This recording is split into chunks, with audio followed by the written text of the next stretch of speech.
Welcome back to Neville's Voice. There's a point on every path where you finally understand that the only opinion that matters is the one whispered from inside you. People will always have something to say, expectations, judgments, warnings, but none of that carries weight unless it lines up with what you know to be true about yourself. You weren't put here to live as an echo of somebody else's plot. You're the writer, the narrator, and the artist of your own existence, and the tool you use to shape it is your attention. Wherever your attention goes, your life follows. This is the part most people miss. The outside world is a mirror, not a source. If you keep measuring your value by who stays and who walks away, trying to control tides that were never yours to control, you drain the very energy meant to live at your center. So let people go. When someone no longer fits your growth or your peace, release them, not with bitterness, but with the understanding that every departure clears room for a wiser version of you. The instant you turn your gaze inward, the instant you stop chasing and defending and over-explaining, you start building instead of reacting. Your circumstances don't shift because you outmaneuvered the world. They shift because you finally accepted, deep down, who you already are. Hold your attention on what you want as though it's already settled, and you stop needing anyone's exit interview to feel secure. You're seeing yourself plainly, and that's enough. The world can only hand back what you've already agreed to inside. Disorder outside points to disorder within. A sting of rejection only echoes a doubt you're still carrying about your own worth. Focusing on yourself isn't vanity, it's responsibility. You are the active force here. Every time you pull your attention off of what someone else did or said and place it back on how you want to feel and who you're becoming, you take back ground. There's no power in staring at the rearview mirror. Your energy belongs in the present, in the private scene you rehearse in your imagination, because that's the workshop where real change gets made. It isn't born from their apology, their return, or their approval. It's born from your decision to honor what's already true in you. Let them be exactly who they are, without feeling responsible for repairing or managing them. You were never meant to shrink your becoming to keep someone else comfortable. Some relationships are seasonal, some goodbyes are holy, and plenty of endings are just beginnings wearing a disguise. The more devoted you become to your own growth and expression, the more your outer life rearranges itself to match it. So bless what's leaving. Drop the need to be understood by everyone. Choose yourself, not out of fear or ego, but out of quiet strength. Give yourself full permission to live inside the feeling of your wish already fulfilled, to treat it as settled now. You aren't waiting on permission from anyone. You aren't tethered to other people's choices. You're free to imagine, to feel, and to simply be. Stop replaying old footage hoping for a different ending. Instead, rest in the reality that what you want is already yours on the inner plane, and the outer world is simply catching up. Every time you rehearse the story of being rejected, abandoned, or overlooked, you resummon that exact state, and life answers accordingly. But the moment you occupy the feeling of being chosen, at peace, and fulfilled, life has no option but to respond to that instead. There are no loopholes in this law. Nothing is being withheld from you except by your own fixation on its absence. Stop assigning power to people outside yourself, and stop waiting around for closure, justice, or acknowledgement before you move forward. None of that is required. What's required is your decision to quit living in the past. Let the story go. Let go of the fantasy of what should have happened. You aren't here to loop through the same cycle. You're here to expand. Every person who exits your life is simply making space for your next chapter. Thank them quietly, release them mentally, and return to your vision. Not just during moments of stillness, but in your everyday thinking, your reactions, your self-talk. Make your ideal state the place you actually live, and watch the world slowly bend to meet it. There's no need to force anything, because on the inner plane, it's already finished. Your only job is to step into that state and stay there. You aren't becoming something new so much as remembering something you'd forgotten. You aren't lacking, you're recalling. And the more fully you remember who you are, the less it matters who stays and who goes, because no one else holds the deed to your worth or your peace unless you hand it to them. Reclaim your imagination. Reclaim your self-image. You don't need somebody's return to feel healed. You're healed the instant you see yourself as whole again. You're powerful the moment you commit fully to your desired state and refuse to entertain anything less than that. The world doesn't change because you fought it into submission. It changes because you've quietly stepped into a new role, and every character in the story must respond to the identity you're now wearing. That part isn't your job to manage. Your only domain is awareness. Feel your desire as real, remain loyal to what's unseen, and keep assuming it's already so. There's no shame in outgrowing what no longer honors your growth, and no weakness in releasing what was only ever held together by fear or misalignment. The law is straightforward. What you focus on grows, and what you assume you eventually become. If your attention is still fixed on who hurt you or who didn't see your value, your life will keep replaying that same note. But there's a higher path available right now, one where you're free to release, to rise, and to imagine something entirely new. The only thing that ever restrained you was your own attention, so withdraw your consent to stay small, and let your wholeness become the only closure you ever needed. Let your peace be the proof. Focus on yourself, let the rest fall away naturally, and trust that everything meant for you is already on its way, drawn in simply because you finally became the version of yourself that matches it. Notice the next time a thought like, "I don't have enough," tries to settle in, and swap it out for something closer to, "Money moves toward me with ease." Whatever holds your attention grows. So when you speak about what you want with warmth, certainty, and genuine excitement, you're pulling it closer, not begging for it from far away. The feeling behind your words works like a magnet. It's the emotional charge, not the vocabulary, that does the attracting. This is why affirmations only work when they're felt, not recited. Saying, "I am wealthy," as a hollow phrase changes nothing. But close your eyes, picture your ideal financial life, let yourself feel the relief and joy of it, and then say the words. Now they carry weight. The same goes for releasing your grip on the how and the when. Most people sabotage their own progress by obsessing over the mechanics of delivery. Trust that the process knows what it's doing, and speak to yourself as though everything is already unfolding correctly, evidence or no evidence. Layer in gratitude too. Speak about your desire as something already received, because gratitude is one of the strongest signals you can send. And above all, be consistent. A day or two of this kind of self-talk won't move mountains. A daily habit will. Speak your desired identity out loud, in your mind, with feeling, until believing it becomes as natural as breathing. Because the instant belief stops being a struggle, the outer world has no choice but to mirror it back. It isn't only the words that matter, it's the state of consciousness underneath them. If your speech comes from doubt or scarcity, that's the vibration the world answers. So don't just recite your desires, speak from the settled knowledge that they're already accomplished. Most people undercut themselves right here. They say the affirmation, but privately they don't buy it. Close that gap. When you claim abundance, let abundance saturate you physically. When you claim love, let the warmth of it fill your chest. This is more than repeating a phrase, it's stepping into the emotional signature of the life you want until you and that identity are the same thing. And here is the part that separates people who see results from people who don't. Persistence, especially when nothing visible has changed yet.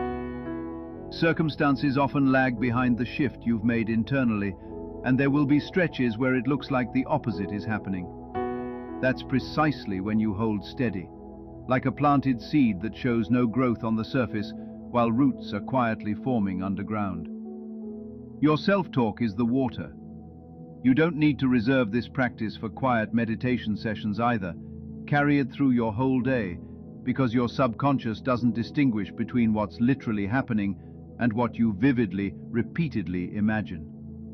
Change the inner conversation first, and the outer conditions rearrange themselves to match. not the reverse. Extend the same care to your internal monologue and to how you talk about your goals with other people. Describe your dreams with certainty, never with a hedge or an apology, whether you're speaking silently to yourself or out loud to a friend. Talk about the relationship, the job, the outcome, as if it's already in motion. Every time you do, you reinforce the same signal. This is already mine. Understand, too, that what you want was never meant to be earned through struggle. It's simply an extension of who you already are, underneath the doubt. Once you can feel that in your bones, the desire stops feeling like something external you're reaching for and starts feeling like an inevitable unfolding. The route it takes to reach you may look nothing like what you expected. Stay faithful to the outcome regardless, because the how was never your job. Let go of needing to manage the mechanism and instead live emotionally as though the outcome has already landed. That emotional posture, full, grateful, unhurried, is what moves fastest. Tension and lack thinking slow everything down. Ease and a felt sense of "it's already done" speed it up. As this becomes your default, you'll notice your entire perception shifting. People, timing, and opportunity start lining up with the frequency you're now carrying, all because the inner conversation changed first. Now here is something quieter and just as true. Fulfillment doesn't come from strain, it comes from rest. It's not effort or worry that brings your desire home. It's a calm, settled assumption that it's already yours. You don't need to fight for what already belongs to you, you only need to assume it, gently, the way you'd ease into warm water rather than grip at something out of reach.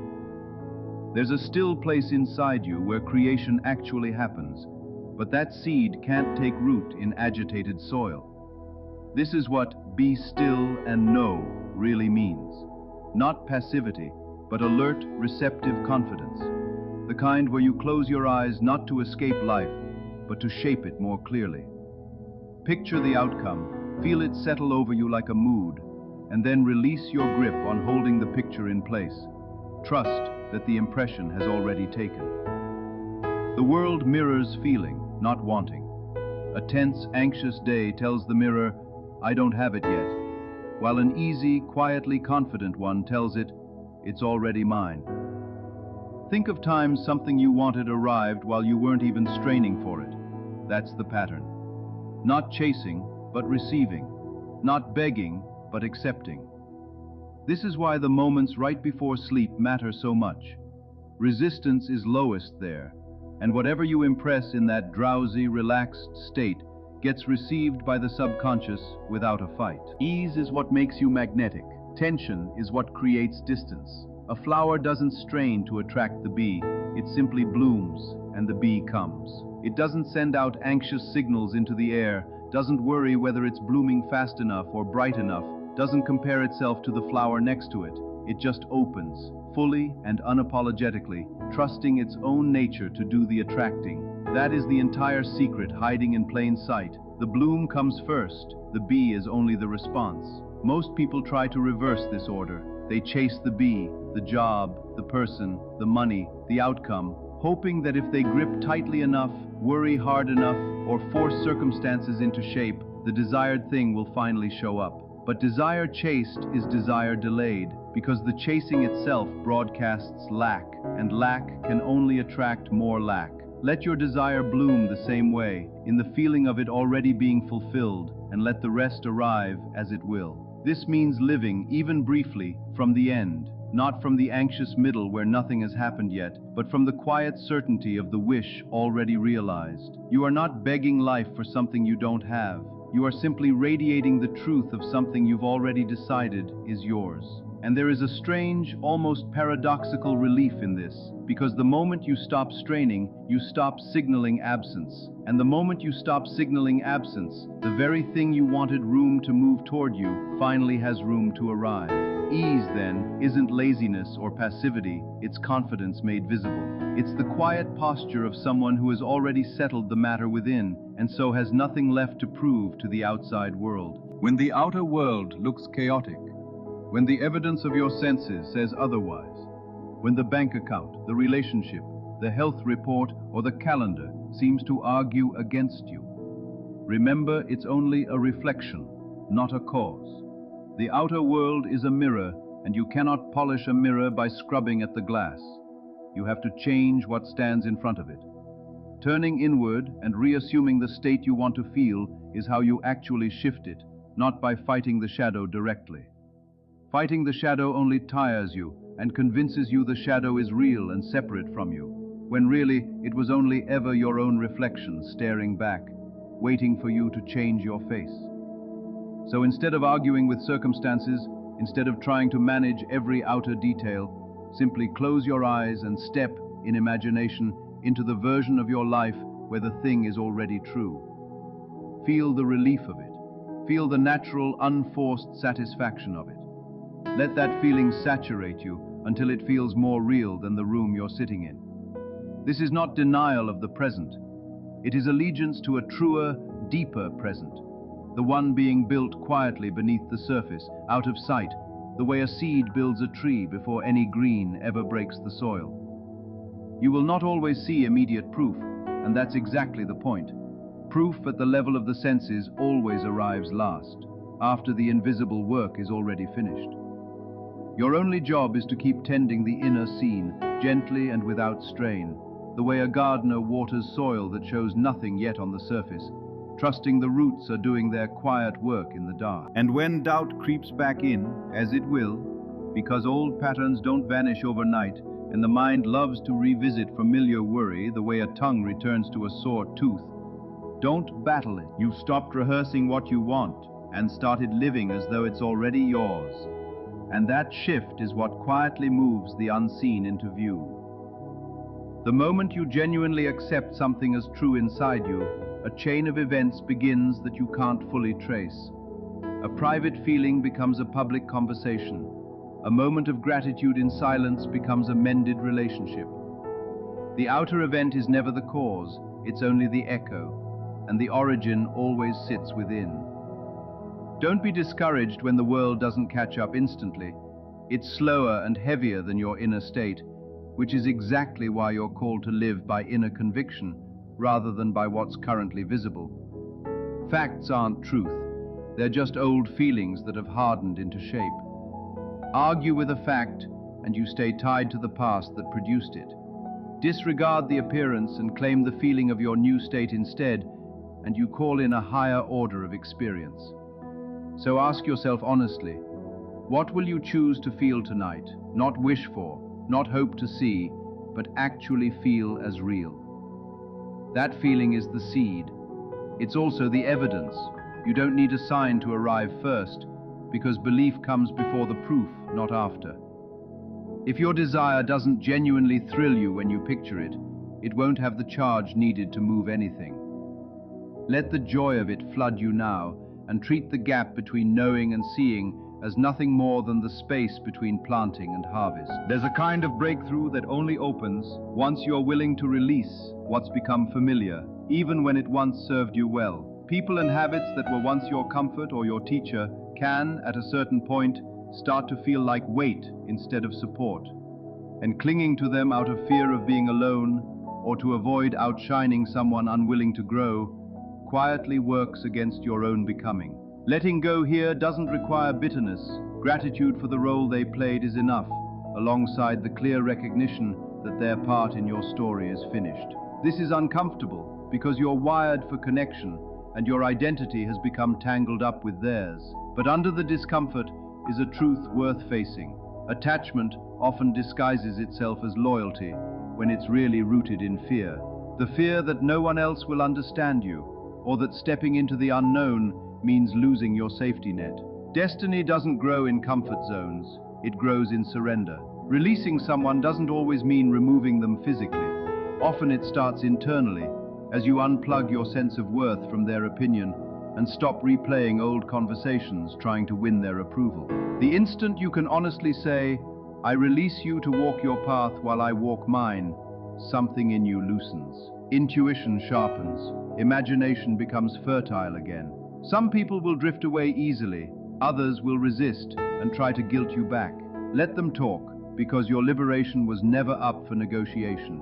And your job now is to protect your energy for what's ahead, not to win an argument about who understood whom. To turn inward is to come home, to redirect your attention from the noise of comparison and approval back to the one place all creation actually starts. The outward gaze is seductive.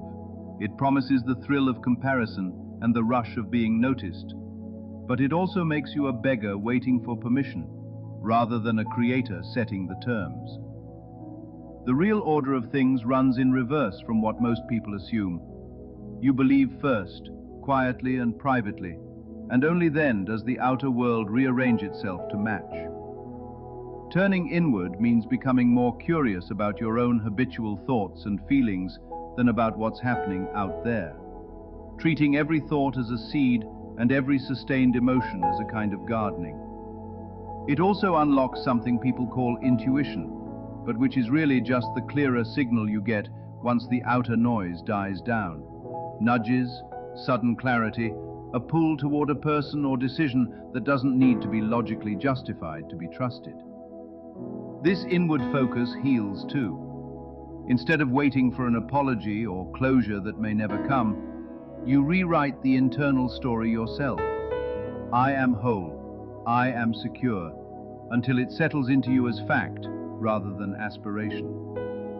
None of this is escapism. It's reclaiming scattered pieces of yourself and reassembling them around a self-concept you actually chose, rather than one handed to you by old wounds. Solitude, so often mistaken for a sign that something's missing, is more accurately preparation. In the quiet, stripped of the voices you usually shape yourself around, you hear your own frequency again, not the version of you that performs for approval, but the one underneath it. This is where new assumptions about yourself actually get to take root. What if you're already worthy, already abundant, already enough? Old wounds may surface here too, not to torment you, but to finally be released, like weather finishing its business and leaving clear sky behind. Solitude also sharpens guidance.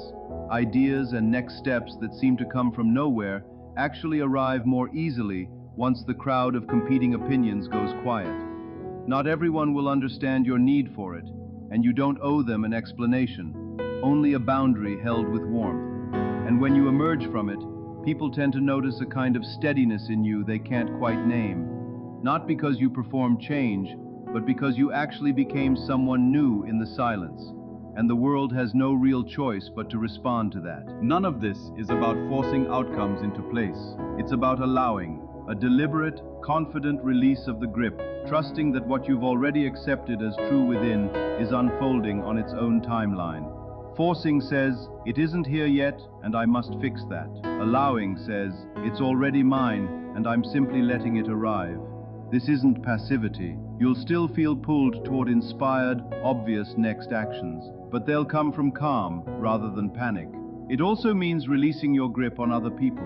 You stop trying to convince anyone of your worth, and instead let your changed inner state do the quiet work of drawing in what actually belongs.